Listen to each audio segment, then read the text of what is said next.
So, hello my dear friends, welcome back to all of you in the Damning classes.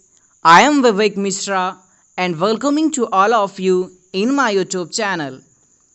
तो my dear friends, आज मैं विवेक मिश्रा आप सभी का अपने यूट्यूब चैनल में जोरदार स्वागत करता हूं और आज हम आए हैं एक नई वीडियो के साथ। और इस वीडियो में आज हम ये वीडियो है for the high school students के लिए। जी हाँ, ये हाई स्कूल स्टूडेंट्स के लिए आपके लिए वीडियो आई है जिसमें आप यूपी बोर्ड के जो हाई स्कूल के 10th के बच्चे हैं उनके लिए फॉर द लिटरेचर, जो लिटरेचर का आपका पहला चैप्टर है प्रोज का, उसके बारे में आज हम डिस्कस करेंगे।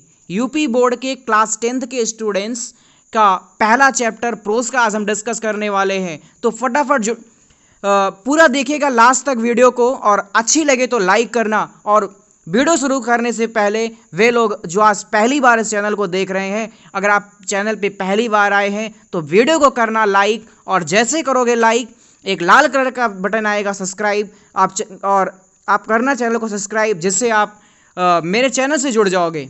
तो चलिए शुरू करते हैं वीडियो और हम बात करते हैं अब चैप्टर के बारे में।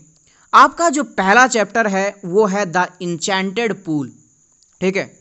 और जैसा कि मैं आपको जब ग्रामर भी पढ़ाता हूँ तो मैं ये बताता हूँ कि जो चीज़ आप पढ़ने जा रहे हो उसके बारे में पहले पूरी तरह से जान जाओ, वो है क्या। द इंचेंटेड पूल, जादुई तालाब, जो कि लिखा गया है, जिसके ऑथर हैं सी राजगोपालाचारी, ठीक है। अब मैं बात करता हूँ इंचेंटेड पूल के बारे में। बात करने से पहले चलिए आप बात कर लेते हैं सी राजगोपालाचारी जी के बारे में। बात आती है सी राजगोपालाचारी, जो कि इस लेसन के ऑथर हैं। अबाउट द ऑथर में अगर चलते हैं तो कह रहे हैं कि चक्रवर्ती राजगोपालाचारी, जो कि जिनका जन्म हुआ था 10 दिसंबर 1878 को, और जो 25 दिसंबर 1972 को डेथ हुए थे, डिपार्चर हुए थे। Informally called Raja ji of CR, इन्हें आप राजा जी के नाम से भी जाना जाता था, और जिन्हें आप सर्वपल्ली कहते थे। सी Rajagopalachari was an Indian lawyer, freedom fighter, politician and writer. He was the founder of Swatantrata Party. He was the first man to receive Indian highest civilian award, the Bharat Ratna. तो इन्होंने भारत रत्न भी जीता था।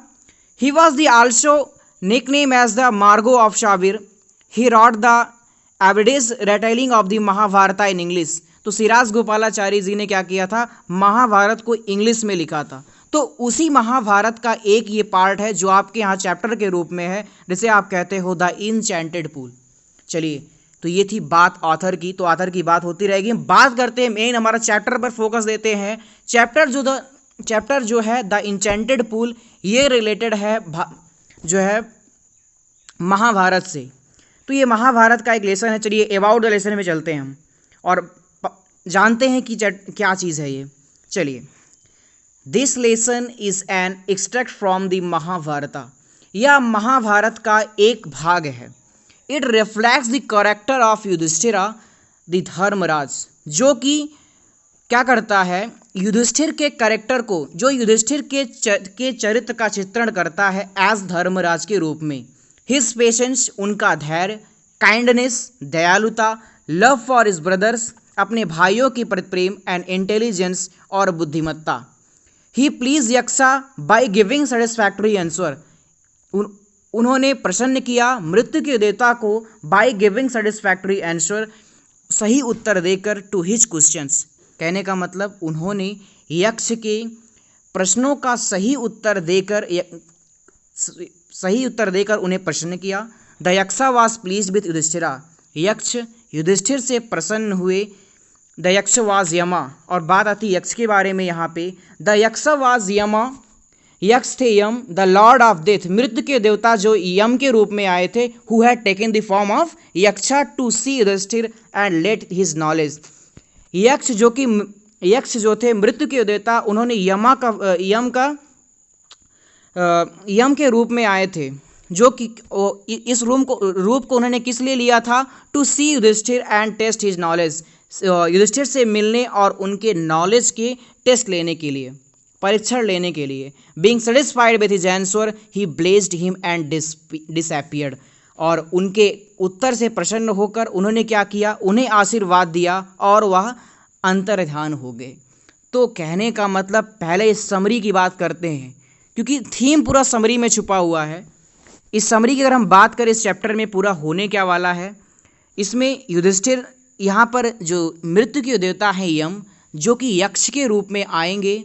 एक जादुई तालाब रहेगा जहाँ पर उनके भाई पानी पीने के लिए जाएंगे, वहाँ पर यक्ष के फॉर्म में आएंगे यम, जो युधिष्ठिर के धैर्य और उनकी कर्तव्यनिष्ठा की परीक्षा लेने आए हैं, और उसी से रिलेटेड पूरा ये चैप्टर है। तो चलिए स्टार्ट करते हैं आपका चैप्टर। चलिए, तो फर्स्ट पैराग्राफ है, चलिए। Yudhishthira waited for his brother in anxiety and thirst. Yudhishthira waited for his brother in anxiety and thirst. Yudhishthir जो क्या थे, उन्होंने युधिष्ठिर ने इंतजार किया अपने भाइयों का एंसिक्टी एंड थ्रस्ट, प्यास से व्याकुल होकर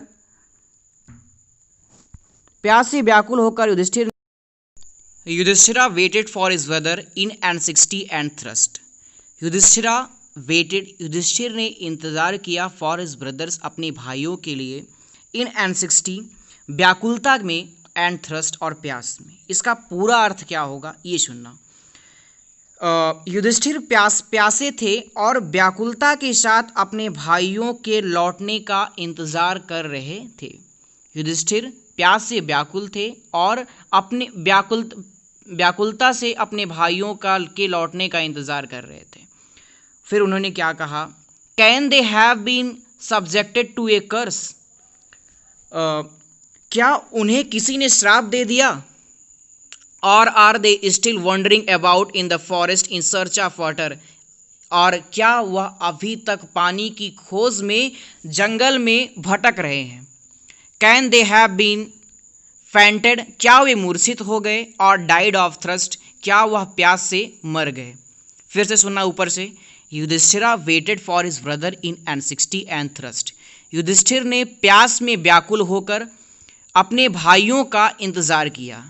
फिर उन्होंने क्या सोचा, can they have been subjected to a curse, क्या वह किसी के श्राप का शिकार हो गए? और are they still wandering about in the forest in search of water, और क्या वे अभी तक जंगल में पानी की खोज में भटक रहे हैं? आगे चलते हैं। कैन दे हैव फेंटेड और डाइड ऑफ थ्रस्ट, क्या वे प्यास के कारण मूर्छित हो गए या नहीं? कैन दे हैव फेंटेड, क्या वे मूर्छित हो गए? और डाइड ऑफ थ्रस्ट, और प्यास से मर गए। Unable to bear these thoughts and driven by overpowering thirst, he gave up waiting and started out to look for his brothers and pool, hoping that he might find them. फिर चलिए सुनिएगा अर्थ अब इसका। अनेबल टू बियर, चलिए जी हाँ, कहाँ पे थे, sorry, unable to bear these thoughts and, इस तरह के हजारों विचारों को सोचते हुए, and driven by an overpowering thirst, और प्यास के कारण व्याकुल होकर, ही गेव अप वेटिंग, उन्होंने इंतजार करना छोड़ दिया, and started out to look for his brother, और उन्होंने क्या किया, and started out to look for his brother, और अपने भाइयों के तो उन्होंने क्या किया, प्यास से बेहाल होने के कारण उन्होंने इंतजार करना छोड़ा तथा भाइयों व तालाब की तलाश में उम्मीद के साथ स्वयं ही चल पड़े। फिर से सुनना। ही गैव अप वेटिंग, उन्होंने इंतजार करना छोड़ा, and started out to look for his brother, और अपने भाइयों की खोज में निकल पड़े, एंड द पूल, पूरा अर्थ सुनना यहाँ से, एंड स्टार्टेड आउट, और उन्होंने क्या किया, started out to look for, और वे खुद ही निकल पड़े किसके लिए, लुक फॉर हिज ब्रदर, अपनी भाइयों की खोज में, और तालाब की खोज में स्वयं ही निकल पड़े, hopping that he might found them, इस आशा के साथ कि वह उसे पा सकेंगे। पूरा अर्थ अगर सुनेंगे तो इन असहनीय विचारों और प्यास के बेहाल होने के कारण उन्होंने इंतजार करना छोड़ा तथा भाइयों व तालाब की तलाश में उम्मीद के साथ स्वयं ही चल पड़े। इस पूरे पैराग्राफ का एक बार अर्थ सुनना, पूरा अर्थ सुनना खाली।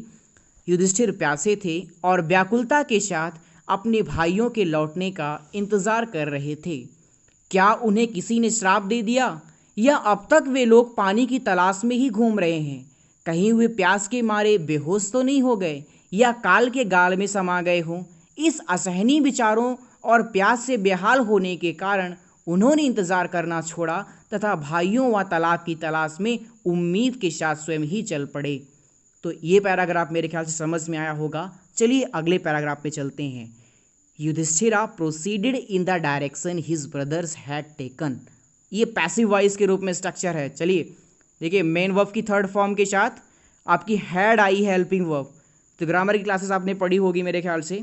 Yudhishthira proceeded in the direction, Yudhishthir उसी दिशा में आगे बढ़े और उनके जिस दिशा में उनके भाई गए थे। इसने बोला है ना कि Yudhishthira proceeded in the direction his brothers had taken. Yudhishthir उसी दिशा में आगे बढ़े जिस दिशा में उनके भाई गए थे। And kept on walking through tracks full of wild bear and spotted deer. क्या किया उन्होंने? एंड केप्ट ऑन वॉकिंग, और चलना जारी रखा जंगली भालुओं, चित्तीदार हिरणों, and wild and spotted dear, चित्तीदार हिरणों, एंड बिग फॉरेस्ट वर्ड्स, और घने बड़े जंगल पक्षियों के जंगल में। Till he came upon a beautiful green मीडो, तब वे कहाँ पहुँचे? उसके बाद ये इसको पार करके वे हरे भरे घास के मैदान में पहुँचे। But when he मीडो around a pool of clear water, जिसके बीच में साफ पानी का एक सरोवर था या तालाब था। फिर क्या? फिर से सुनना इसकी पूरी लाइन की मीनिंग कि Yudhishthira proceeded in direction his brother had taken. Yudhishthir उसी रास्ते पर गए जिस रास्ते पर उनके भाई गए थे।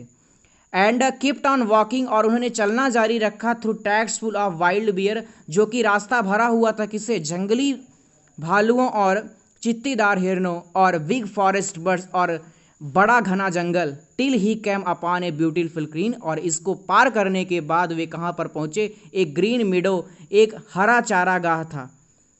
Around a pool of clean water, जहाँ पर क्या उसके किनारे क्या था? एक पानी का तालाब था या पानी का सरोवर था। यहाँ तक तो सब अच्छा था। But when he saw his brother lying three like flagpoles, unable to restrain his grief, he lifted his voice and wept. क्या कहा उन्होंने? But when he saw his brothers, लेकिन जब उन्होंने अपने भाइयों को देखा, lying there like flagpoles, पड़े हुए खंभों की तरह, unable to restrain his grief, वे अपने दुख पर काबू नहीं कर सके। unable to restrain, दुख पर काबू ना, unable to restrain his grief की मीनिंग क्या होगी? अपने दुख पर काबू ना कर पाना, अपने दुख पर काबू ना कर पाना। ही lifted his voice and weft, उनकी आवाज़ रुध गई। देखिए यहाँ पर लिफ्टेड का मतलब उठाना नहीं है। किसी एक वर्ड की मीनिंग एक नहीं होती है। यहाँ पर लिफ्टेड का मतलब है रुध जाना। ही lifted his voice and weft, उनकी आवाज़ रुध गई और वह रोने लगे। चलिए इस पूरे पैराग्राफ का एक बार मीनिंग सुन लेना। युधिष्ठिर उसी दिशा में आगे बढ़ चले जिस ओर उनके भाई गए थे। जंगली भालुओं, चित्तीदार हिरणों एवं विशाल जंगली चिड़ियों से भरा रास्ता भरा पड़ा था। इनको पार करके वे हरे भरे घास के मैदान में पहुँचे, जिसके बीच में साफ पानी का एक सरोवर था। लेकिन जब उन्होंने वहाँ पर अपने भाइयों को खंभे की तरह पड़े देखा, वे अपने दुख पर काबू नहीं कर पाए, उनकी आवाज़ रुध गई और वे रोने लगे। ठीक है, तो समझ में आया? ये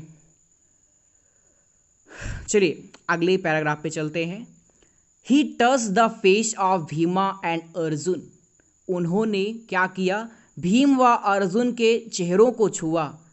as they lay so still silent and mourned, जो बेजान पड़े हुए थे। उन्होंने भीम व अर्जुन के चेहरों को छुआ जो बेजान पड़े हुए थे। एंड साइलेंट एंड मॉन्ड, और वे क्या हुए? और वे बिलाप करने लगे। और उन्होंने क्या कहा? Was this to be the end of all our vows, क्या हमारी समस्त प्रत्यागाओं का हश्र यही होना था? Just when our exile is about to end, और जबकि हमारा वनवास समाप्त होने वाला है। You have been taken away, तुम मुझसे छीन लिए गए। Even the gods have forsaken me in my misfortune, यहाँ तक कि देवताओं ने भी विपत्ति में मेरा साथ नहीं छोड़ा। फिर से सुनना। He touched his face of Bhim and Arjun, उन्होंने भीम और अर्जुन के फेस को टच किया। And they lay so still, जो कि क्या हुए थे? बेजान पड़े हुए थे। Silent and mourned. फिर उन्होंने क्या किया, वो विलाप करने लगे। उन्होंने क्या कहा, was this to be end of all our vows, क्या यही हमारी सारी प्रतिज्ञाओं का अंत हो जाएगा। Just when our exile is about to end, जब हमारा वनवास पूरी तरह से समाप्त होने वाला है। You have been taken away, तुम मुझसे छीन लिए गए। Even the gods have forsaken me in fortune, भगवान ने भी विपत्ति में मेरा यहाँ तक कि देवताओं ने भी विपत्ति में मेरा साथ नहीं छोड़ा। पूरा अर्थ एक बार इस पर अगर आपका सुनना। उन्होंने भीम व अर्जुन के चेहरों को छुआ जो बेजान पड़े हुए थे और विलाप करने लगे। क्या हमारी समस्त प्रतिज्ञाओं का यही हश्र होना था। जब हमारा वनवास समाप्त होने वाला है, तुम लोगों को मुझसे छीन लिया गया है, यहाँ तक कि देवताओं ने भी विपत्ति में मेरा साथ छोड़ दिया। तो कैसे लगा वीडियो, मेरे ख्याल से समझ में आया होगा आपको। आज हमने 3 पैराग्राफ के बारे में स्टडी किया और आप लोग पढ़ते इसे कमेंट करिएगा कि कैसे लगा आपके वीडियो। और वे लोग जो चैनल में पहली बार आए हैं, चैनल को सब्सक्राइब करना, लाइक करना और शेयर करना फ्रेंड्स के साथ। और आगे का पार्ट आपके लिए फिर से लेकर आऊँगा।